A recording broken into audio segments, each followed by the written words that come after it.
예, 안녕하세요. 이제 10시 33분이 됐으니까 우선은 개강식 시작하도록 하겠습니다.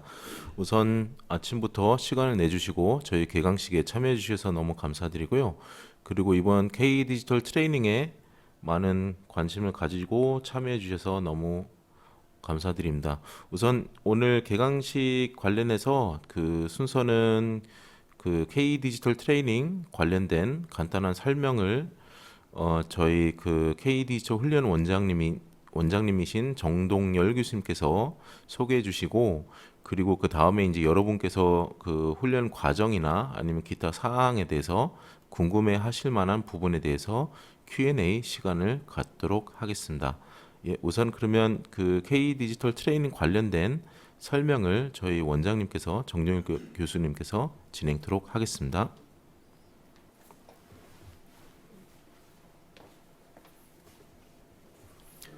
네. 네, 안녕하세요. 잠시만요. 네, 안녕하세요. K디지털 훈련원 원장 정동열입니다. 일단은 저희 이번 5기 K디지털 트레이닝에 참여해주신 여러분 다들 환영하고요. 이게 굉장히 좀 등록하면서도 고민은 많으셨을 거예요. 어렵진 않을까도 고민했을 테고, 너무 장기 과정이라서 힘들지 않을까 이런 고민도 많이 했을 테고, 또 학교 수업이랑 병행할 수 있을까 이런 것들도 많이 고민을 했을 텐데, 어쨌든 좀 중요한 결정을 내려주셔서 감사하고요. 우리 기간 동안에 저희가 또 많은 안내를 해드릴 거예요. 안내도 해드리고, 우리 옆에 계시는 선생님들께서 잘 도와주시고, 또 각 과목별로 교수님들께서 좋은 내용들을 말씀해 주실 텐데, 그거 쭉 따라가다 보면 종료 시점에서는 그래도 잘 들었다, 열심히 했다라는 뿌듯한 생각을 가질 걸로 생각이 됩니다. 저희 K디지털 트레이닝을 소개하는 내용들로 좀 몇 가지 말씀을 드리도록 하겠습니다. 네, K디지털 트레이닝을 저희가 준비를 하면서 아마 상담을 하신 분들도 있으실 테고, 저희 선생님들이 개별적으로 안내도 해드렸을 텐데, 결국에는 저희가 판단을 했던 게 잘 아시겠지만 디지털 전환이 요즘에 굉장히 큰 화두잖아요. 모든 게 AI, 뭐 빅데이터 등등을 통해서 디지털로 전환이 되고 있다라는 것이 최근의 화두입니다. 최근도 아니죠. 벌써 한 3년 전부터 화두가 되고 있고, 앞으로도 계속해서 화두가 될 것 같습니다.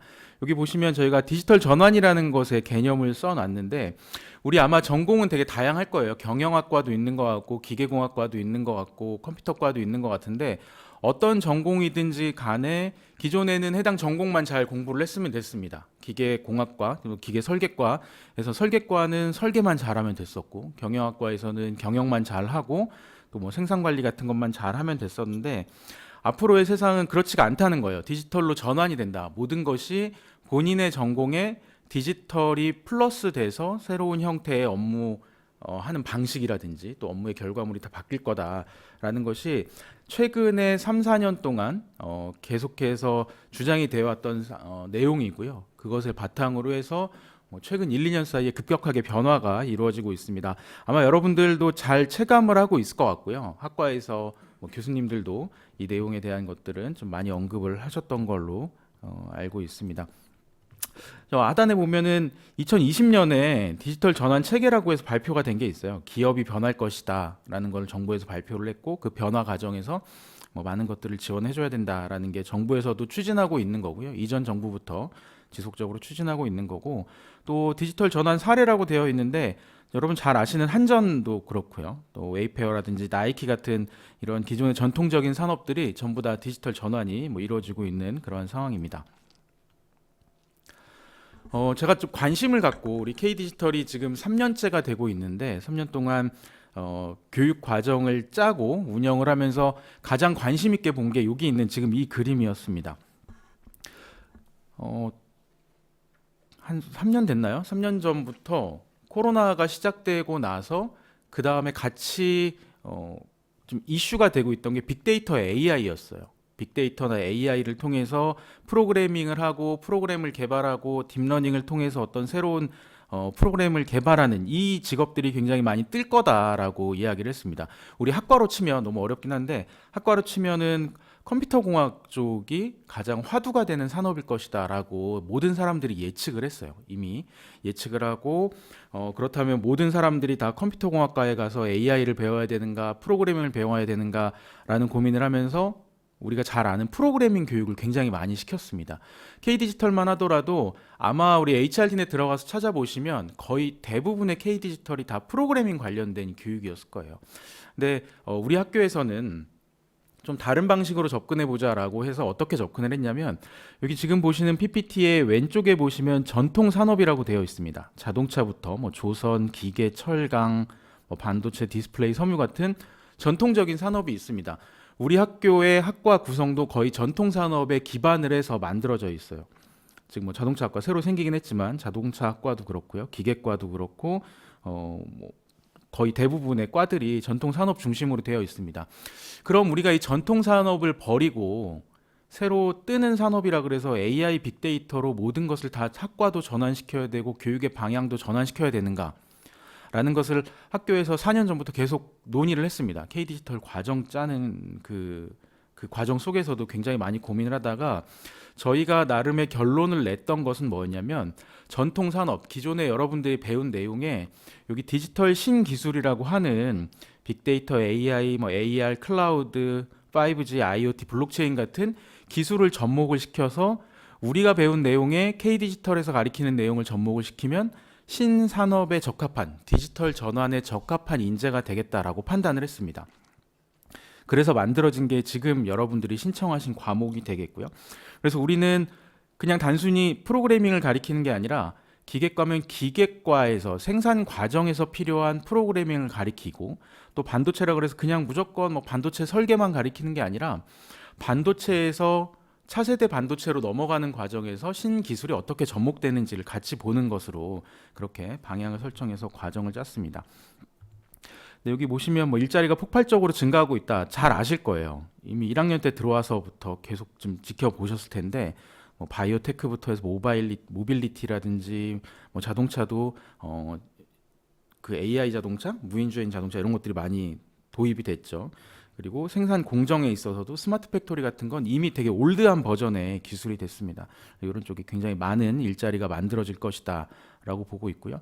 또 그뿐만 아니라 기존에 뭐 우리 잘 가고 싶어 했던 현대, 뭐 삼성 이런 대기업뿐만이 아니라 네이버, 카카오 이런 기업들뿐만 아니라 새로운 벤처 기업이나 스타트업 기업이 굉장히 많이 성장을 하고 있어요. 여러분들이 프로젝트 교과를 하면서 만날 이제 현장의 교수님들이 계실 텐데요. 그 교수님들이 저희가 모신 분들은 거의 다 스타트업의 대표님들을 모셨습니다. 이런 우리가 지금까지 들어보지는 못했지만 앞으로 엄청난 발전 가능성이 있는, 그리고 이미 발전해 있는 스타트업 기업들도 많이 있고 우리가 과정 중에 그런 분들을 좀 많이 만나볼 거고요. 또한 그쪽 기업으로 우리가 취업하는 것뿐만 아니라 우리 스스로가 이 과정 끝나고 마음에 맞는 사람 한 두세 명 아니면 세네 명이 모여서 뭐 벤처 기업도 만들어 볼 수도 있고 스타트업 기업도 만들어 볼 수 있고 굉장히 좀 좋은 기회가 될 거라고 이렇게 생각을 합니다. 네, 일자리가 증가한다 뭐 이런 얘기들이 쭉 있고요. 또 인력 수요 전망도 우리가 배우는 내용에 따라서 그 인력 수요, 우리가 취업할 수 있는 새로운 분야의 신기술 분야의 새로운 일자리는 굉장히 많을 것이다 이렇게 판단을 하고 있습니다. 비슷한 이야기들이 쭉 나오고 있고요. 그래서 저희 K디지털은 과정을 지금 보시는 것처럼 이렇게 한번 짜봤습니다. 전부 820시간의 교육 내용인데요. 아래에서부터 위로 올라가면 아래에는 디지털 직업기초 능력 과정이라고 해서 어쨌든 우리가 무슨 전공이든지 간에 인문사회를 포함해서 무슨 전공이든지 간에 앞으로는 디지털과 같이 일을 하기 위해서 디지털화된 일을 하고 또 디지털과 관련된 일을 하기 위해서 필수적으로 갖춰야 되는 기초 능력들을 베이스로 교육 과정을 설계를 했습니다. 1단계가 그렇게 되겠고요. 150시간의 교육인데 여기는 프로그래밍, 네트워크, 뭐 운영체계, DB, 정보보안, 디바이스 등등으로 해서 150시간의 교육 과정을 기초 과정을 설계를 했습니다. 이 과정을 듣는 과정 속에서 아마도 컴퓨터와 관련된 DB나 컴퓨터와 관련된 전공을 했던 수강생들은 아마도 좀 쉽게 접근을 할 수가 있을 거예요. 프로그래밍이라든지 뭐 운영체계 같은 거는 쉽게 접근을 할 수 있을 테고 또 이런 것을 접해보지 못한 분들의 경우에는 좀 생소하기도 할 텐데 가능하면 좀 쉽고 기초 능력 수준으로 저희가 과정을 짜놨습니다. 이 정도는 베이스로 이해를 하시면 되고요. 그다음에 이 밑에 있는 과목들을 포함해서 이제 기반 기술 과정이라는 게 스텝 2로 짜여져 있습니다. 총 수업을 듣는 거는 270시간이고 이 내용을 바탕으로 해서 실제로 여러분들이 프로젝트를 수행하는 게 100시간으로 구성이 되어 있습니다. 이 내용을 보시면 이제 활용 교과라고 해서 빅데이터와 AI를 좀 더 심도 있게 배우는 과정이 여기 활용 교과고요. 또 인프라 교과라 그래서 우리가 이제 프로그래밍을 하는 거, 또 프로그램을 짜고 딥러닝을 하는 것 등등은 디지털을 활용한 교과로 보면 되고 그 디지털이 깔릴 수 있도록 저변을 확대하고 그 인프라와 관련된 과목을 인프라 교과라고 놨습니다. 흔히 얘기하는 이제 5G부터 해서 클라우드 시스템 또 IoT 같은 것을 인프라 교과로 놨고요. 또 특화 교과라 그래서 블록체인, 3D 프린팅, AR, VR을 특화 교과로 이렇게 만들어 놨습니다. 기반 기술은 총 370시간, 수업을 듣는 거 270시간, 그리고 프로젝트를 하는 거 100시간에서 270시간이고 마지막으로 디지털 응용 기술 과정은 각 과정별로 정말 심도 있는 내용들을 다루는 게 이 과정이라고 보시면 되겠습니다.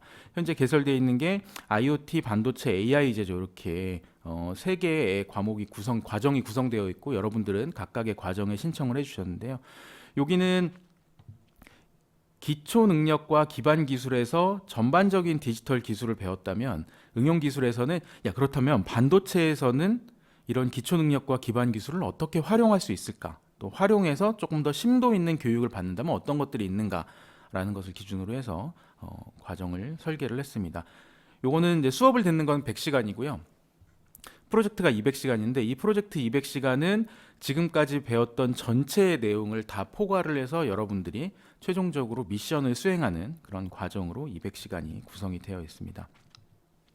아마 저희 홈페이지를 통해서 좀 보셨을 텐데 과목별로 각각의 영역별 과목별로 어떤 분들이 어떤 내용을 가르쳐 주실 건지 좀 여기 내용을 정리를 해놨습니다. 홈페이지를 통해서 좀 더 자세한 내용을 보시면 될 것 같은데 여기서 저희가 좀 관심 있게 봤던 거는 사실 우리 학교 교수님들 수업은 그냥 수업을 들으면 되잖아요. 수업을 듣고 청강을 한다거나 아니면 관심 있으면 찾아가서 여쭤보면 되는데 그거 말고 학교에서 이론을 배우는 거 말고 현장에서 각각의 과목들이 각각의 기술들이 어떻게 활용되는지 좀 더 현장 중심의 의견을 여러분들께 많이 좀 전달해 드리고 싶어서 여기 보시는 바와 같이 강사분들을 가능하면 좀 유명한 또는 그 기술 분야에서 최고 전문가라고 할 수 있는 분들, 현장의 분들을 많이 모셨습니다.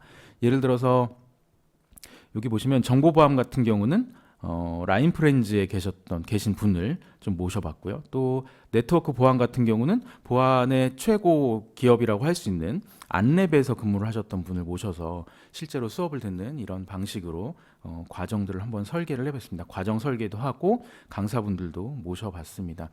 그래서 좀 보시기에 이론적인 내용을 배우는 것도 물론 중요하고요. 이론적인 내용 플러스 그 내용이 현장에서 어떻게 사용이 됐었는지 또 학교에선 이렇게 배웠는데 이것이 현장 가면 이렇게 접목이 되구나라는 것까지도 좀 같이 볼 수 있는 좋은 시간이지 않을까 이런 생각이 듭니다. 교육 운영 방식은 여기 좀 되게 복잡하게 써 있긴 한데요. 일단은 저희가 온라인 수업과 오프라인 수업 그리고 프로젝트 수업 세 가지를 병행을 해서 진행이 됩니다. 그래서 온라인 수업에서는 기본적인 이론들은 온라인을 통해서 들으시고 그것을 바탕으로 해서 오프라인에서 실제로 강사분들과 교수님들과 만나서 좀 더 심층적인 내용을 듣는 시간을 또 오프라인 수업으로 가져놨고요. 거기에 플러스해서 프로젝트 수업은 현장에 계시는 전문가분들이 본인 기업에서 가지고 계시는 해결해야 되는 문제들 또는 대학 졸업생 수준에서 한 번쯤은 풀어봤으면 좋겠는 실무 문제를 직접 제공을 해드립니다. 여러분들한테 제공을 해드리면 여러분들이 팀을 짜서 그 문제를 선택을 하고 총 100시간짜리 하나, 200시간짜리 하나 총 300시간 동안 그 문제를 같이 풀어나가는 거예요. 같이 풀어나가면서 문제를 내주신 현장 교수님과 같이 소통도 하고 내가 지금까지 배운 내용들, 우리 K디지털을 통해서 배운 내용이 이 현장에서 이 문제에서 어떻게 적용이 될 수 있을지도 같이 고민해보고 또 실제로 손에 잡히는 최종 결과물까지를 도출해가는 그런 프로젝트 수업까지 해서 총 3가지의 방식으로 과정이 운영될 예정입니다. 네, 제가 아까 설명드렸던 교육 과정이 여기 한 표에 정리가 되어 있는데요. 이런 내용들을 배운다 보시면 되겠습니다. 기초 과정 듣고요. 그다음에 기반 기술을 수업을 듣고 그리고 마지막에 프로젝트 교과를 하고 또 응용 과정에서도 수업을 듣고 마지막으로 200시간짜리 프로젝트를 하는 것으로 이렇게 수업이 진행이 될 예정입니다. 아마 제가 지금 쭉 설명을 드렸는데 그래서 어떻게 해야 되나 되게 막막하시긴 할 거예요. 뭐 온라인도 들어야 되고 오프라인도 들어야 되고 프로젝트도 하고 되게 여러 가지를 해야 되는 것 같은데 과연 어떻게 해야 될까 좀 고민이 많으실 텐데요. 저희 선생님들이 우리 훈련원의 선생님들께서 직접 여러분들 수업 듣는 내용들을 계속해서 모니터링을 할 거예요. 모니터링을 하면서 네, 수업을 아직 잘 못 따라오는 경우에는 조금 더 속도를 내달라고도 요청을 드릴 거고요. 또 프로젝트도 그때가 돼서 주제를 선택을 하고 주제를 운영하는 그 내용들도 다 같이 다시 한번 안내를 드리도록 하겠습니다. 잠시만요. 네, 그렇게 운영을 하도록 하겠습니다. 그래서 오늘은 오리엔테이션 정도로만 보시고요. 실제로 수업 듣는 과정에서 어렵거나 문제가 있거나 아니면 좀 궁금한 게 있으면 언제든지 연락을 주시면 저희가 좀 더 답변을 드리고 하나하나씩 1대1로 대응을 해드리도록 하겠습니다. 네, 여기까지 준비한 내용은 다 말씀을 드렸고요. 우리 트레이닝에 대한 말씀을 드렸고 제가 마지막으로 한 가지만 좀 드리고 싶은 게 이 과정을 준비하고 이 PPT를 만들었던 석 달 전이랑 지금이랑 또 너무 많은 변화가 있었어요. 어떤 변화가 있었냐면 어떤 변화가 있었냐면 혹시 여기 지금 재학하시는 분들은 교수님들이 숙제를 내면 숙제를 뭘로 하세요? 네, 저나 여기 있는 선생님들은 교수님이 과제를 내주시면 저희 때는 네이버로 검색을 했어요. 네이버로 검색을 해서 문제를 풀었는데 지금의 고등학생 아니면 대학생 1학년 정도가 되면 이제는 네이버로 검색을 하는 게 아니라 유튜브를 통해서 내용들을 검색해서 문제를 풀어나간다고 해요. 유튜브를 통해서 많은 전문가들, 유튜버들이 올려놓은 걸 가지고 문제를 푼다고 하는데 지금 이번 학기 들어서 모든 사람들한테 숙제를 내면 저도 학생들한테 숙제를 내면 또는 수업 시간에 같이 프로젝트라든지 내용 정리를 시키면 다들 쓰는 게 챗GPT를 통해서 수업을 하고 있어요. 수업에 참여하고 있습니다. 그러다 보니까 조금 더 들어가서 말씀을 드리면 챗GPT가 프로그래밍의 초급 프로그래머까지의 프로그래밍은 이제 챗GPT가 다 해주고 있습니다. 다시 한번 말씀드리면 저희가 이제 K디지털 설계를 하면서 단순한 프로그래밍이라든지 뭐 단순한 설계는 좀 지양을 하겠다고 말씀을 드렸잖아요. 우리 각각의 산업, 해당되는 전공에 이 기술을 접목시키는 방식으로 교육을 진행하겠다고 했는데 또 우리 말고 다른 데는 단순 프로그래밍을 가리키고 있는데 솔직한 마음으로 K디지털 통해서 프로그래밍만 배우면 그렇게 해서 졸업한 학생들, 훈련 과정을 이수한 학생들은 챗GPT에 이제 밀리게 됩니다. 밀리게 돼서 배운 게 다 허당이 돼버려요. 그럼 우리는 더 이상 취업을 한다거나 더 이상 발전할 수 있는 가능성이 없습니다.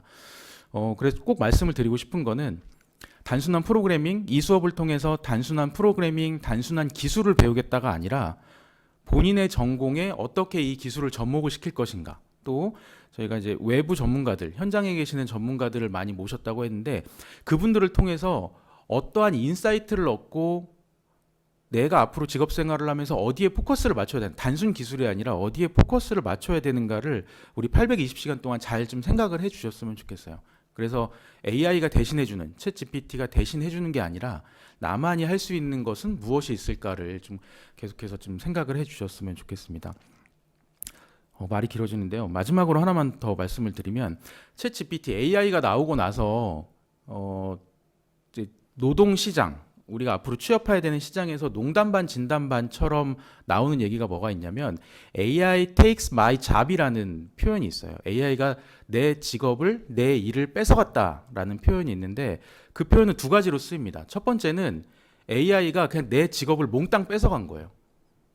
그러니까 내가 초급 프로그래머였다. 초급의 프로그래머였다 하면 이제는 챗 GPT가 그 프로그래밍하는 초급 프로그래머의 직업 자체를 뺏어갈 수도 있습니다.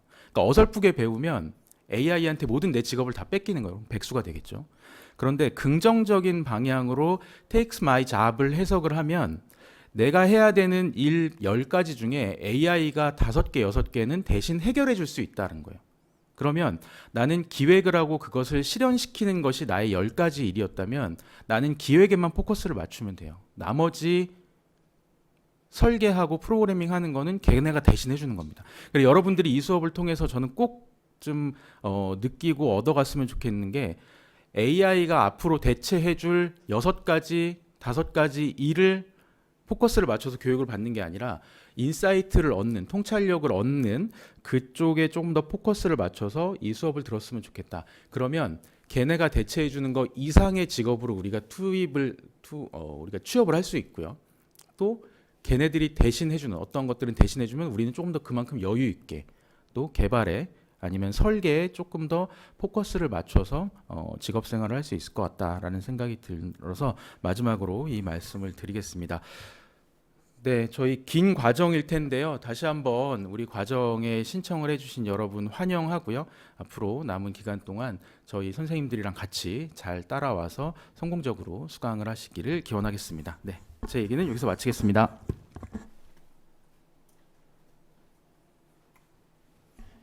예, 우선 그 원장님의 소개 말씀 이어서 이제 그 여러분께서 혹시 궁금해하시는 과정이나 아니면 기타 사항에 대해서 저희 담당자 실무자분들께서 우선 Q&A 시간을 갖도록 하겠습니다. 혹시 궁금하신 사항들이 있으시다면 그 채팅창에다가 자유롭게 올려주시기 바라겠습니다.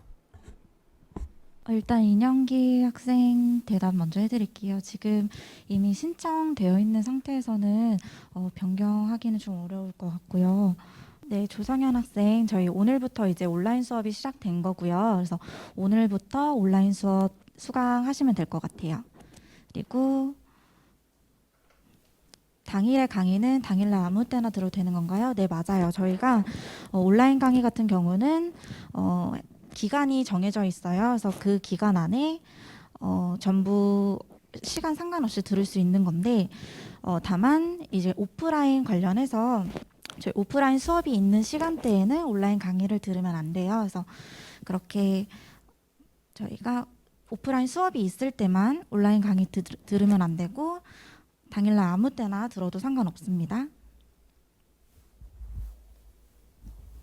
네, 황지영 수강생님께서 질문 주신 거 답변을 드리겠습니다. 비전공자일 때 프로젝트 진행에 도움을 받을 수 있는 별도의 학습은 어떤 게 있을까요? 라고 질문 주셨는데요.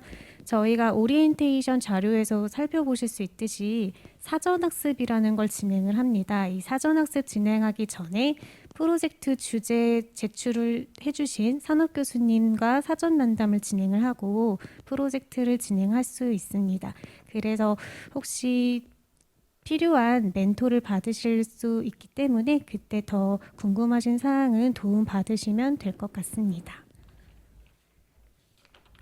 과정을 진행하면서 챗 GPT로 과제로 해결해도 되나요? 라는 부분은 각 과정마다 주제에 맞게 산업 교수님이 다 다르시기 때문에 그 산업 교수님께 한번 구체적으로 여쭤보면 좋을 것 같습니다. 네, 전병선 학생이 질문 주신 거 문의드릴게요. 근로 때 강의를 들어도 되나요? 라고 이제 질문을 주셨는데 근로 때는 제가 OT 때 말씀드렸던 것처럼 근로활동 온라인 강의를 들을 때는 근로활동을 하셔도 괜찮고요. 오프라인 수업일 때는 해당 오프라인 수업 시간일 때는 근무를 하면 안 되고 프로젝트 시작하고서는 전부 아예 근로를 활동을 하면 안 돼요. 그래서 이렇게 진행을 해주시면 될 것 같고요.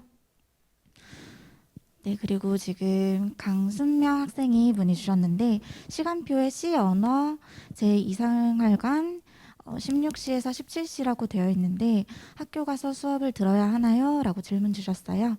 일단 저희 C 언어 이 과목은 이번 주 금요일 날에 수업이 있어요. 그래서 오프라인 수업이어서 직접 저희 학교로 나오셔서 제2생활관 지금 이 공간이거든요. 이쪽에서 수업을 진행할 예정이에요. 그래서 그 AI 과정, IoT 과정, 반도체 과정 전부 이제 이번 주 금요일 날에 수업이 있어요. 그래서 이곳으로 시간표에 맞춰서 나와주시면 될 것 같아요. 그리고 혹시 네.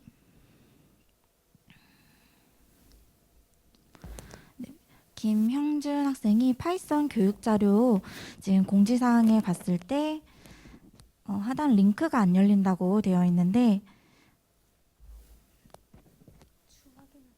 요 링크 관련해서는 저희가 추후 확인하고 메일로 안내 드리겠습니다. 그리고 김대웅 학생이 이제 문의 주셨는데 학교에 본인 학기 중 수업이 있을 때는 그냥 결석 처리인가요? 라고 문의 주셨는데 네, 일단 저희가 최대한 학기 중에 영향이 없도록 평일이 아닌 주말로 최대한 편성을 했지만 평일날에 수업이 있는 날도 있어요. 그래서 그런 경우에는 어쩔 수 없이 결석 처리가 진행이 될 것 같아요. 따로 온라인 수업으로 대체가 되는 것이 아니라 오프라인 수업은 결석 처리가 된다는 거 양해 부탁드릴게요. 네, 전병성 학생도 마찬가지로 금요일 날 이제 학교 수업이 있을 때는 마찬가지로 요거는 저희 훈련 시간표상 이미 커리큘럼이 다 들어가 있는 거라서 요거는 결석 처리가 진행이 될 것 같아요. 그리고 이준하 학생 거는 로그인 아이디를 학교 걸로 하셨거나 아니면은 영어로 본인이 아이디 만든 거 그걸로 둘 중에 하나로 로그인이 되실 거예요. 그래서 두 개 한번 다 눌러 보시고 안 되시면은 저희 메일로 한번 문의 주세요. 저희가 바로 확인해서 처리해 드리겠습니다.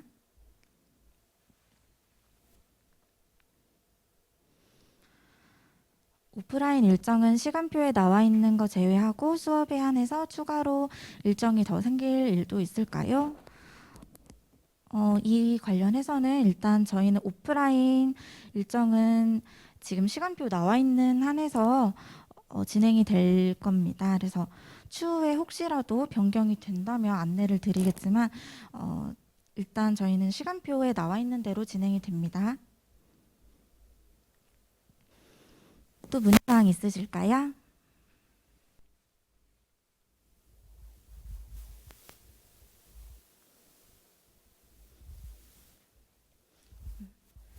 네, 추가로 더 없으시면 이제 Q&A 시간은 이렇게 마치겠습니다. 예, 알겠습니다. 오늘 개강식에 많은 시간을 내주시고 참여해 주셔서 감사합니다. 이것으로 개강식을 마치도록 하겠습니다. 고맙습니다.